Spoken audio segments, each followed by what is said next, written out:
On the 14th January 1945, Marshal Zhukov's first Byelorussian Front launched an attack from the Vistula River near Warsaw that smashed through the German 9th Army and made such rapid progress that it was then decided to push on to the Oder River, the last major natural obstacle before Berlin, in the hope of crossing it before the ice melted.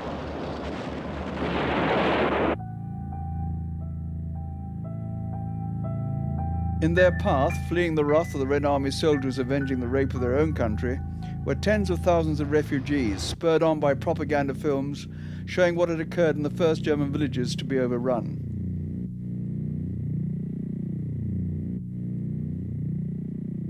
The Red Army troops had behaved atrociously towards the civilian population ever since they had crossed the border of damned Germany, as this sign described it.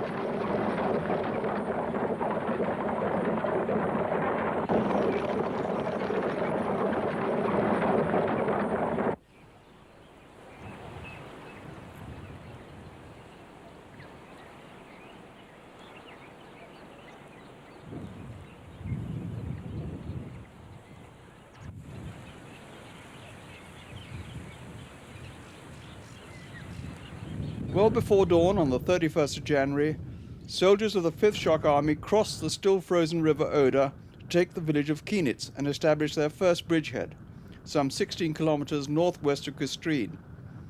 However, the ice was already too weak to take their heavy equipment, so the tanks and artillery had to remain on the east bank.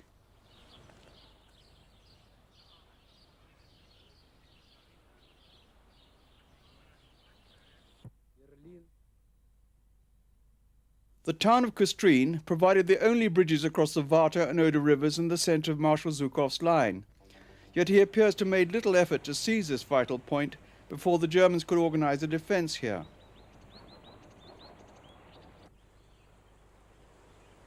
German reinforcements on their way to the East Front now had to detrain in the Oderbruch, the units being sent into action piecemeal as they arrived.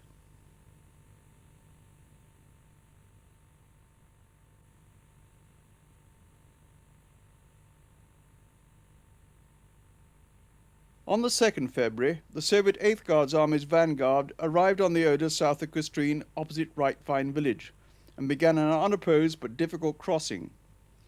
The ice had melted and the river was swollen and still full of flows. Next day the Soviets took Reitwein and went on to occupy the tip of the Reitwein spur, the highest point of the Seelow heights and an obvious vantage point overlooking the Oderbruch. The rear and top of the spur were soon covered with a maze of trenches and dugouts as the struggle for this important position developed.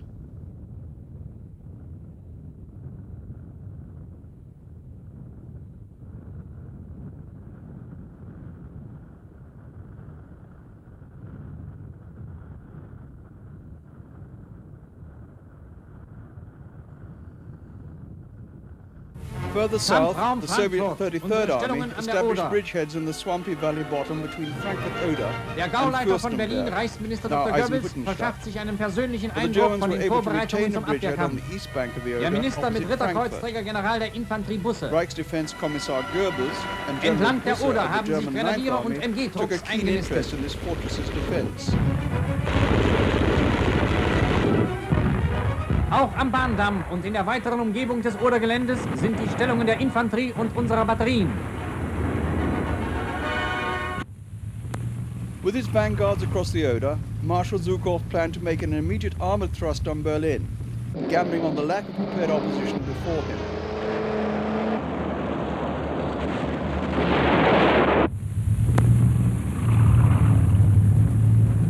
However, the cautious Stalin ordered him to take his main forces north to clear East Pomerania, where German forces were assembling for a counterstroke.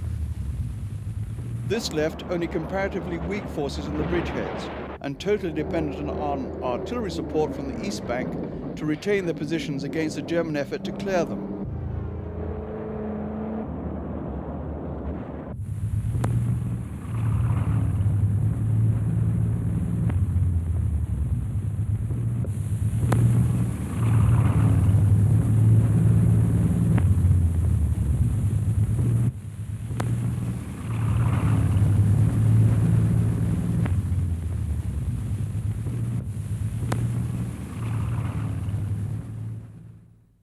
German reinforcements were being hastily brought forward,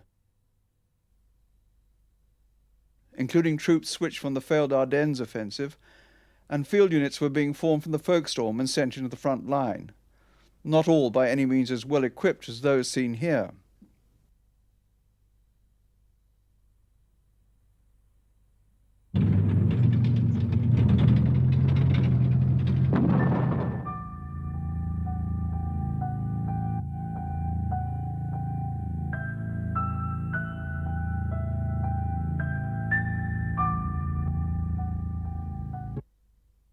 The civilian population of the villages and the forward areas was evacuated, with the exception of able-bodied males, who were ordered to assist with the construction of defences.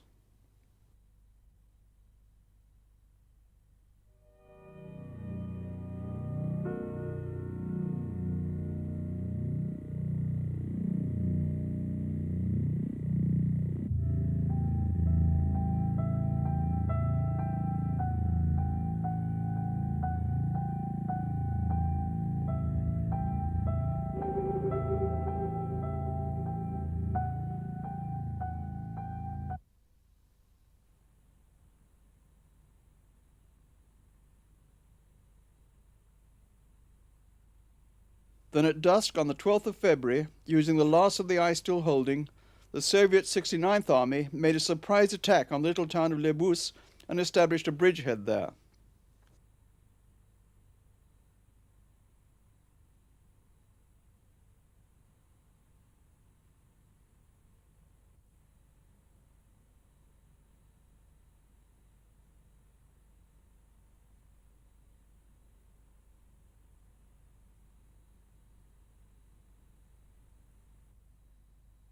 This attack was checked next morning by the only German tank then available, one used for driver training, which was sent to hold the line at the railway crossing west of the town with only 5 shells for its gun, but plenty of machine gun ammunition.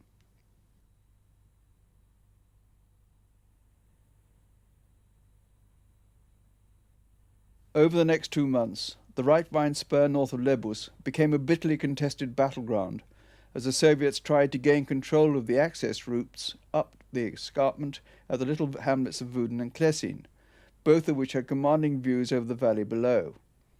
The Corps marked Panzer Grenadier Division, which took over the defence of this area, received artillery reinforcements, and the intensity of shelling from both sides became such that the First World War veterans described it as being akin to Verdun.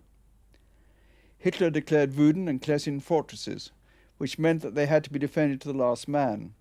But no preparation had been made for this, and one by one the garrisons were sacrificed in this desperate struggle as Soviet thrusts over the open ground of the spur pushed the German lines back to the Lebus-Kuestrin road, leaving these fortresses isolated.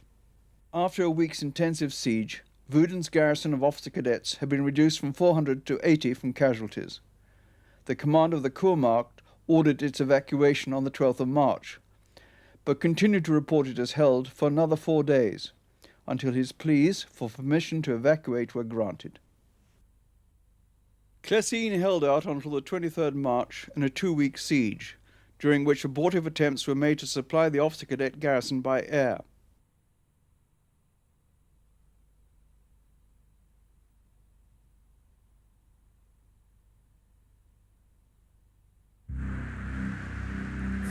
These 2 German tanks were destroyed after they had joined the garrison.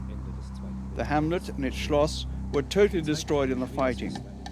Only 60 of the defenders were able to rejoin the German lines after permission for their breakout was given. On the 3rd of March, Hitler paid a surprise visit to the headquarters of the 101st Corps at Hanekoppel, where he is seen here discussing the military situation with the 9th Army Commander General Busse. Hitler persisted in interfering with the tactical handling of the fighting in the Oder, to the extent that local conditions were ignored and unnecessary losses in men and equipment sustained in futile actions carried out in accordance with what was passed down as Hitler's orders, for which there was no contradiction. Meanwhile, in the centre of the line, the fortress town of Kuestrin, now commanded by SS Lieutenant General Reinefarth, was under intensive siege. The Neustadt, east of the Warta, was subjected to repeated attack by the Soviet 5th Shock Army.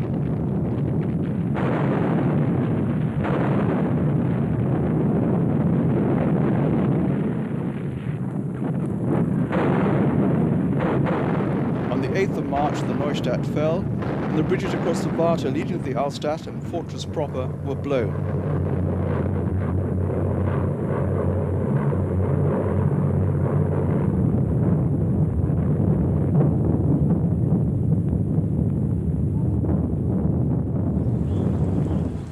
Between the two Soviet bridgeheads, the Germans held open the Kuestrin corridor along the road between Gorgast and Blayen and then on to Kuestrin.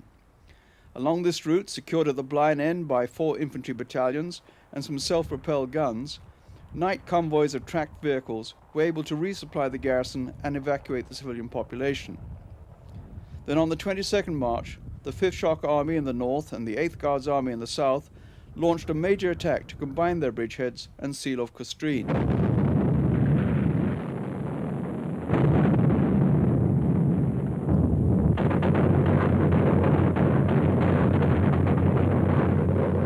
This resulted in the loss of Gorgast and the squeezing of the Blayen garrison into an ever smaller area based on the dams protecting the tiny hamlets of Alt-Blayen, Neu-Blayen and Kubrücken-Vorstadt, the latter now renamed as part of Kietz. Hitler ordered a counterattack, assembling 5 divisions for this purpose. But this attack of the 27th March foundered with heavy loss on the minefields laid by the Soviets during the intervening period.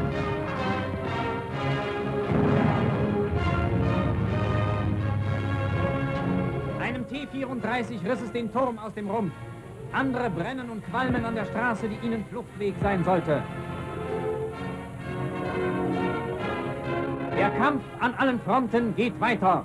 Sein Träger ist der deutsche Mensch, der sich mit einer in der Geschichte beispiellosen Härte und Verbissenheit seinen Gegnern entgegenwirft. The situation of the Kuestrin garrison worsened as the Soviets then concentrated on the Altstatten fortress. The defenders were gradually forced out, blowing the last bridges behind them.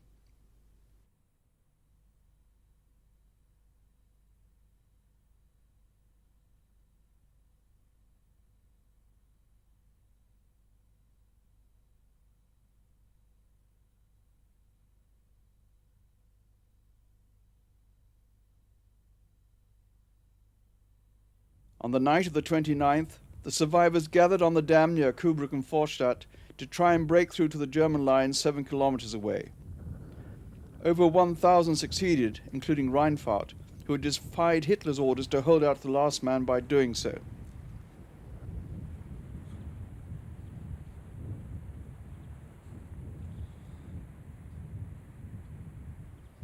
With the fall of Kuestrin, the way was now open for the attack on Berlin. Stalin called Marshal Zhukov to Moscow for the final checking and approval of the plans for Operation Berlin. 3 fronts, or army groups, would be involved as shown here. Zhukov in the center with the 1st Byelorussian Front going straight for Berlin. His rival, Marshal Konev, with the 1st Ukrainian Front further south, heading primarily for Dresden and Leipzig, but with a supporting thrust towards Potsdam and Brandenburg, and Marshal Rokossovsky with the 2nd Byelorussian Front clearing the area north of Berlin. Zhukov and Konev would launch their attacks on the 16th of April, Rokossovsky a few days later.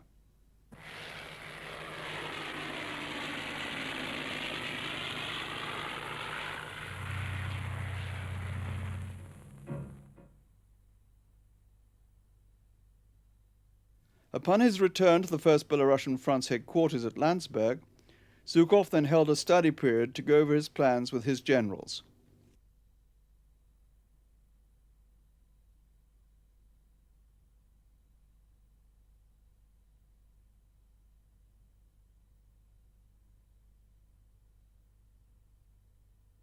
Meanwhile, the short time allowed for preparation was used to maximum effect.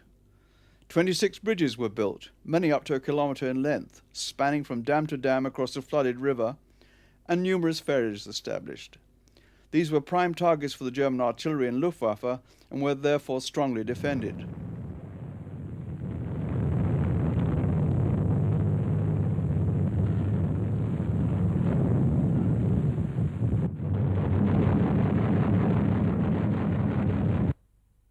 The bridge at Göritz is said to have been destroyed 20 times, and that at Zelin to have cost 387 men in its construction, 201 of whom died.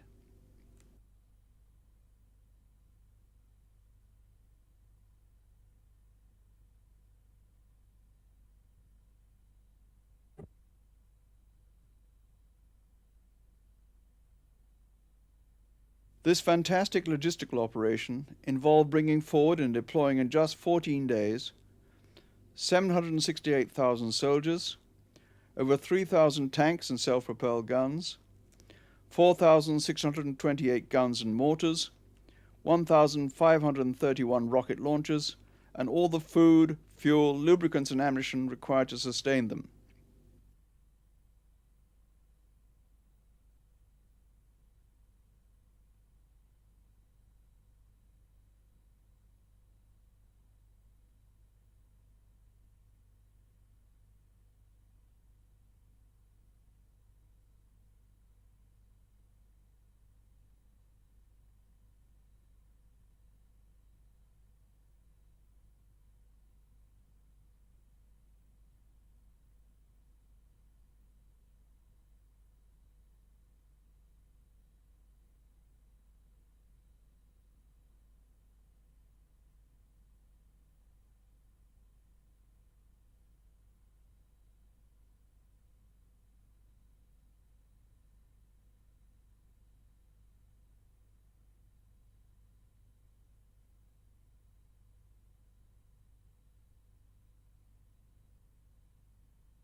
This gave the Soviets an overall superiority of 4.6 to 1 in manpower, 5.2 to 1 in artillery, and 7.1 to 1 in armor.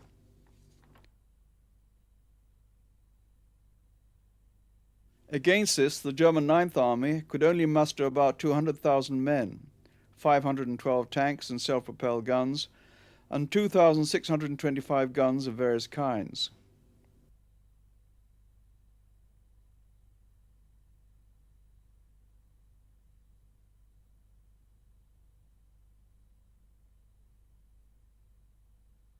The bridges destroyed by the Germans at Kuestrin were made passable, and an additional link built across.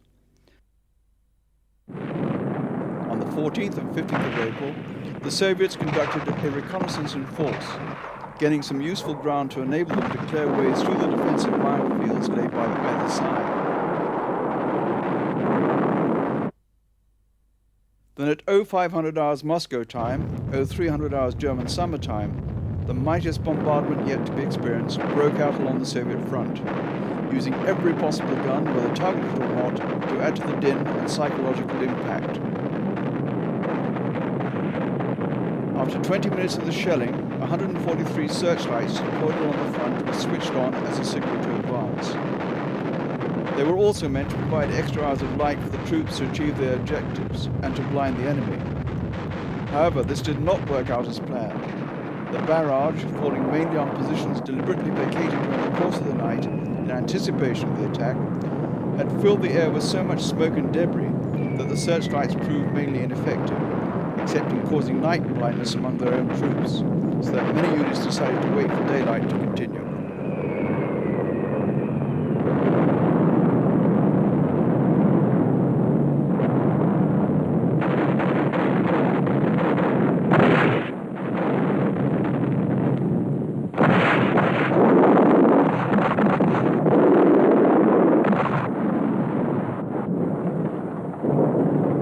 With the 5 infantry armies deployed along the main line of attack was half of Zhukov's army, the rest being divided between the 2 Guards tank armies, waiting for the completion of the breakthrough battle to press on to Berlin.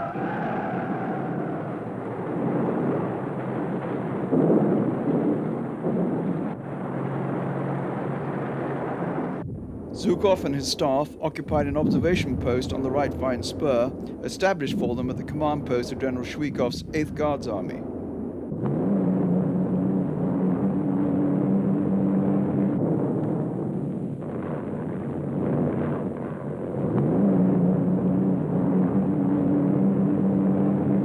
Again, things did not turn out as planned.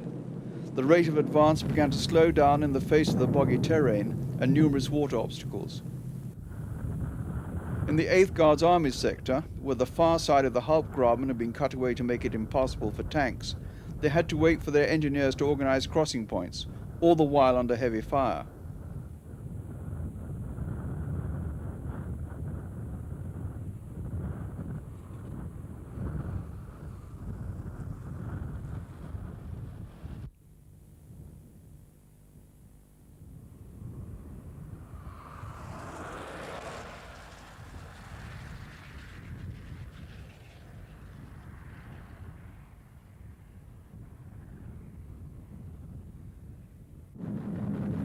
A belt of 88mm flak guns concealed along the foot of the Seelow heights took a heavy toll of the Soviet armor.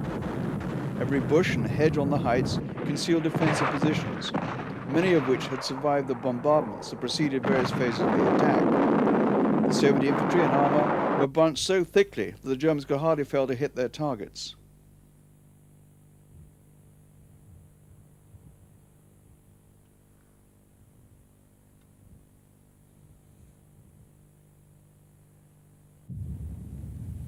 At 1500 hours Moscow time, Zhukov reported to Stalin by telephone that he would need another day to secure the Seelow heights.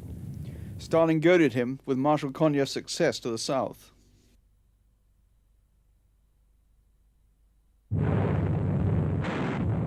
Zhukov then decided to use his tank armies to increase the pressure. But this made the situation even worse, as the tanks competed for space on the few roads and tracks leading forward, with the artillery units and other elements of the infantry armies already deployed.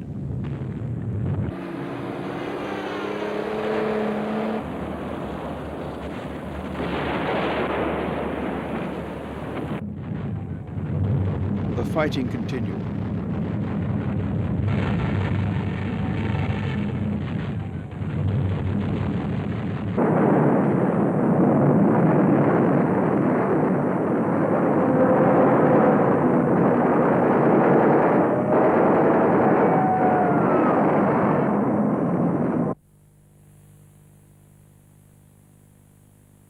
Eventually, some Soviet tanks broke through as far as Dogolin railway station, where the commander of the 303rd Dobrich Infantry Division was obliged to evacuate his command post in haste, being seriously wounded in the process.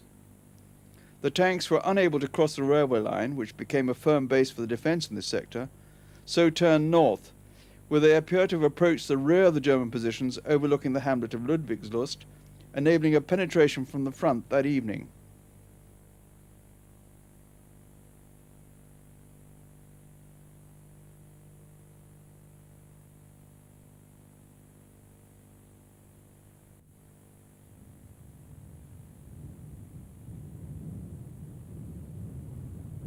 A serious penetration also occurred at the village of Werbig, above which the Seelow Heights makes a 90-degree bend. The boundary between the 8th Guards Army and 5th Shock Army, seen here from the German positions on the Krugberg above the village, ran roughly along the line of the railway from Berlin to Kuestrin, whose two big factory chimneys can be seen on the horizon.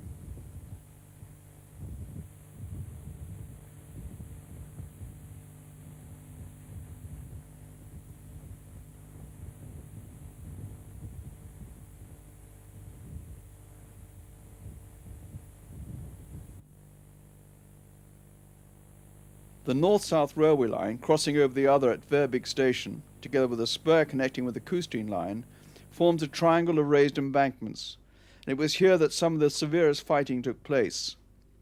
A survivor from the forward positions reported how the tanks and bodies were jammed 4 meters high into the underpasses, and how the Red Army soldiers summarily executed all the wounded and many of the able-bodied prisoners taken.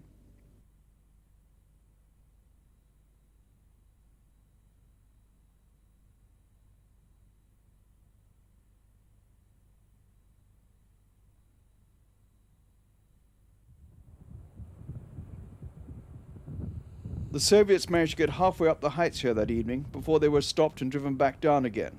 But the valley bottom to the right as far as Seelow railway station was in their hands, and Seelow penetrated that evening, although the town was to hold until noon on the 18th.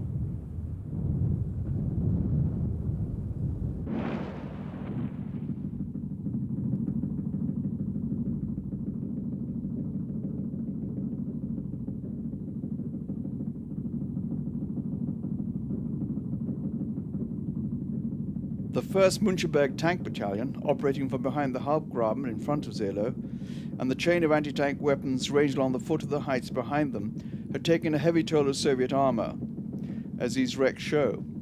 But the German defense had also suffered heavy casualties. Elsewhere, the armies of the 1st Byelorussian Front had made little progress.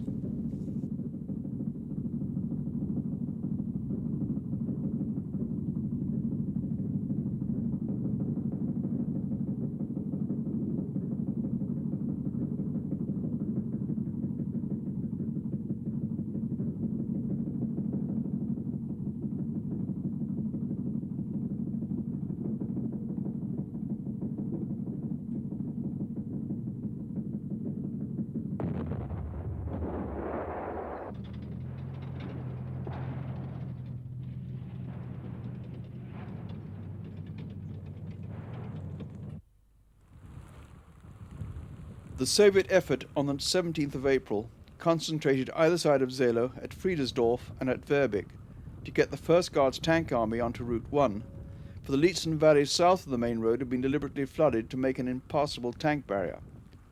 But it took all this second day of battle to gain an effective hold on the heights around Seelow.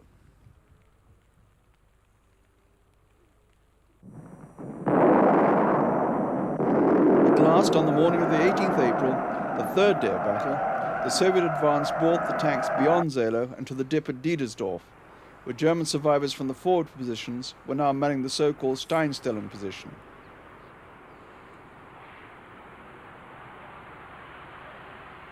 Here what amounted to a German ambush caught the Soviet tanks lying nose to tail along Route 1.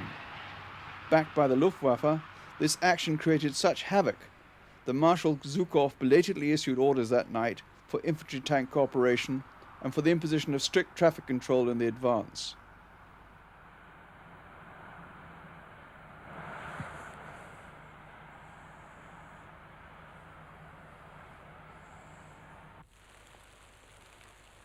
Nevertheless, the German line could not hold against the overwhelming Soviet might, and further withdrawal was necessary.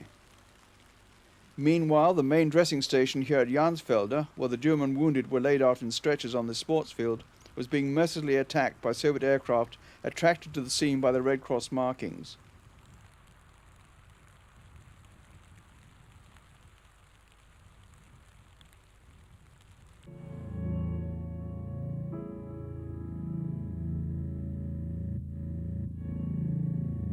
The town of Seelow was eventually occupied at about noon, and Soviet sappers began checking the market square for mines with their dogs.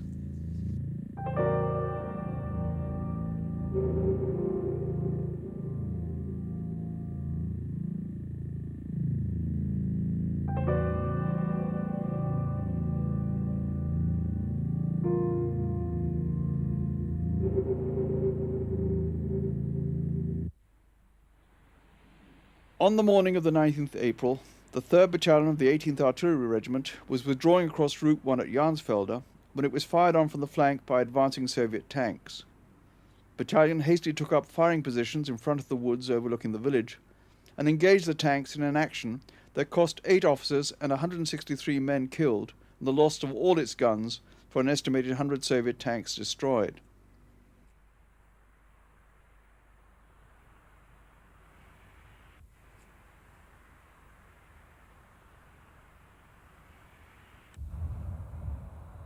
The Soviet advance continued remorselessly, and at about 1700 hours, sufficient forces had gathered just south of Muencheberg to effect a breach in the final German line of defense near the Elisenhof farm. A similar breach occurred north of Bukow.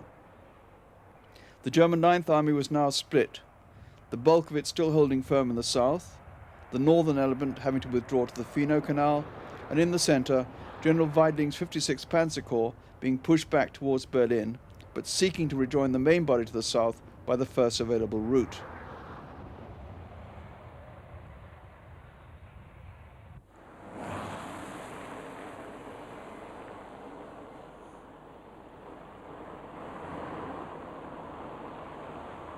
Muencheberg fell that day, but beyond it the way to Berlin was limited to Route 1, hemmed in by thick belts of woodland. And here teams of Hitler Youth, armed with Panzerfaust, harassed the Soviet armor from pre-prepared positions such as these.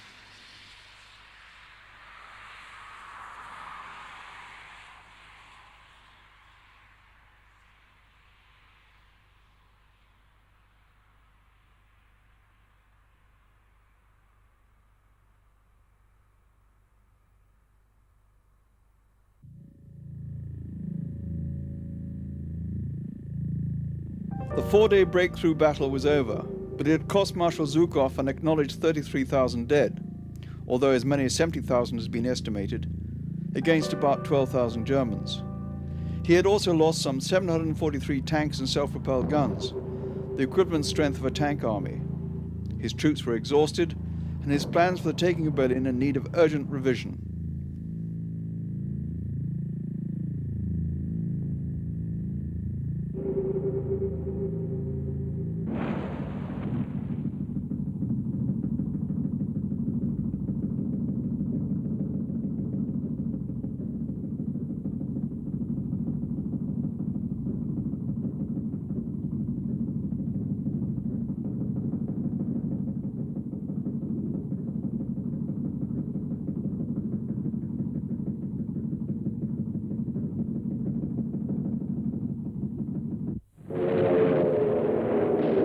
The German lines south of the Muencheberg breach had been forced back in places, but continued to hold. Frankfurt had deliberately not even been attacked. However, the situation was now untenable, so General Busse began the orderly withdrawal of the forces in this area southwards across the Spree River into the Spreewald, where tens of thousands of refugees were already sheltering.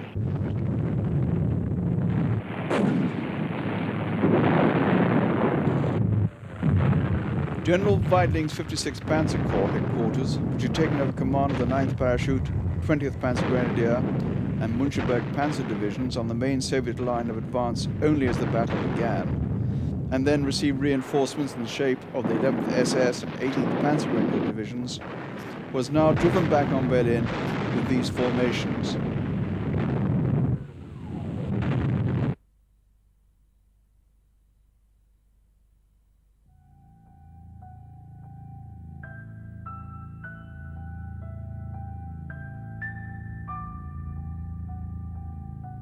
Moscow ordered the 1st Belarusian and 1st Ukrainian fronts to close in on Busse's group and destroy it.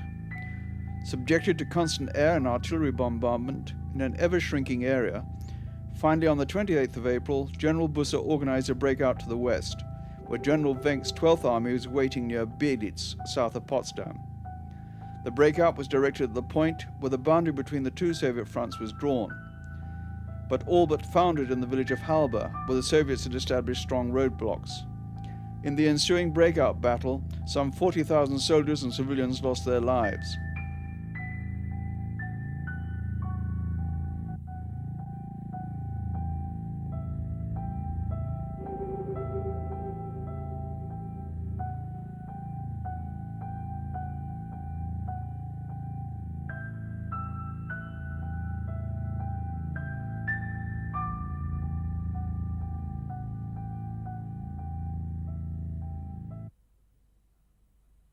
Nevertheless, Busse, with an estimated 40,000 thoroughly exhausted soldiers and thousands of accompanying civilians, managed to reach Wenck's lines on the morning of the 1st May.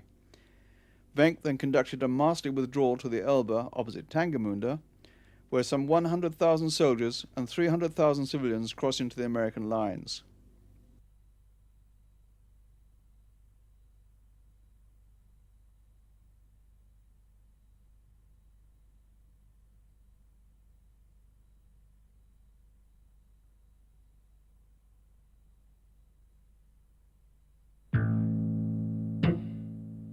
Seeking to rejoin the bulk of the 9th Army by the first available bridges over the Spree, 56th Panzer Corps was reluctantly drawn into the defense of the city when Hitler appointed General Weidling command of the Berlin defense area.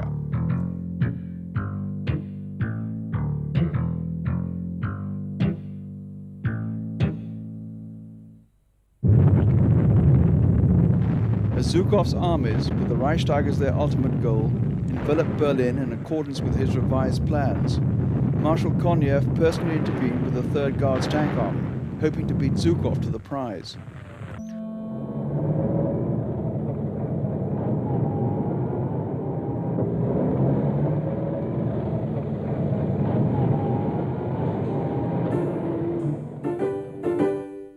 However, this unexpected intrusion was countered by Zhukov's combined 8th Guards and 1st Guards tank armies, which took Tempelhof Airport and then turned across Konev's front towards the Zoo Flak Tower, blocking Konev's route.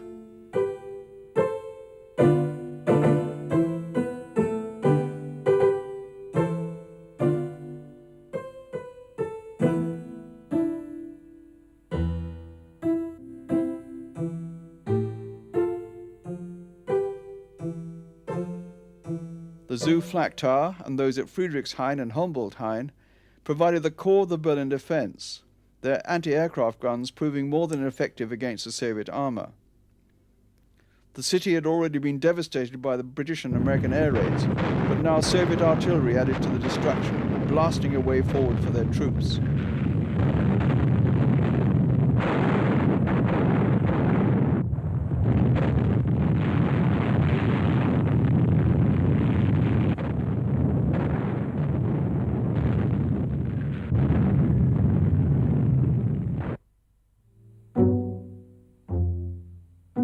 Soviet casualties in men and armor were high, the tanks being particularly vulnerable to Panzerfausts in the streets. Eventually, the 1st Polish Infantry Division had to be called in to reinforce the 2nd Guards Tank Army, which had lost up to 95% of its infantry in its advance through Siemensstadt and Charlottenburg. The Germans too suffered heavy casualties among the troops, and of course the civilians caught up in the fighting.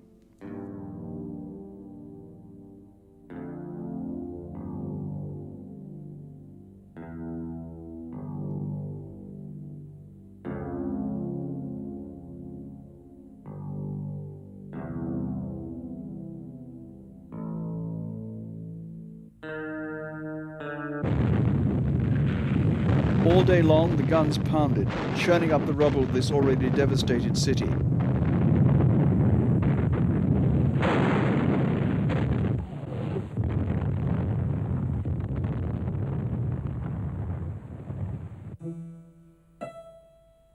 The inhabitants hoisted white flags in many areas, but care had to be taken not to act too soon, for risk of being shot as defeatists.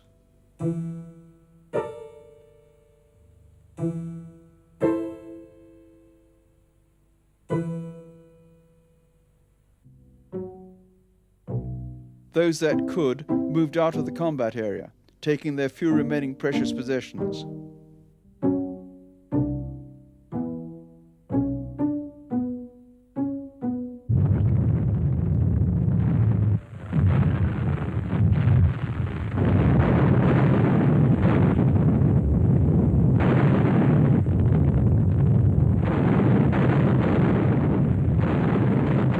The battle raged for 10 days.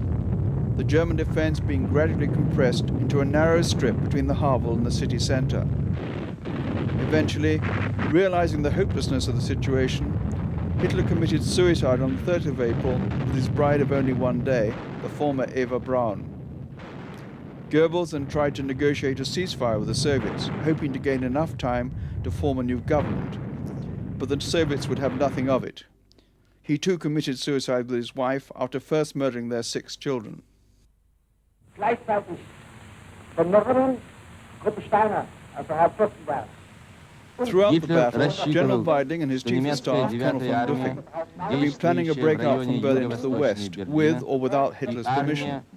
But by the evening of the 1st of May, it was too late, and they saw surrender as the only option if they were to ameliorate the suffering of civilians and wounded.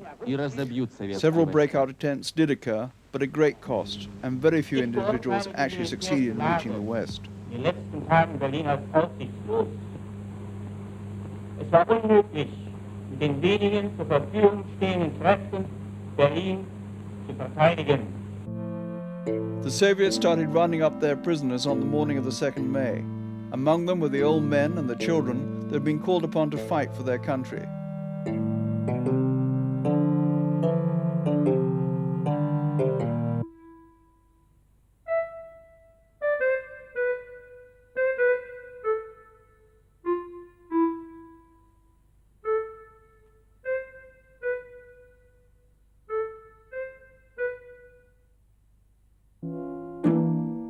On the 6th of May, Weidling and his staff were filmed on location for the Soviet newsreel cameras, and here we see him saluting a column of prisoners going past.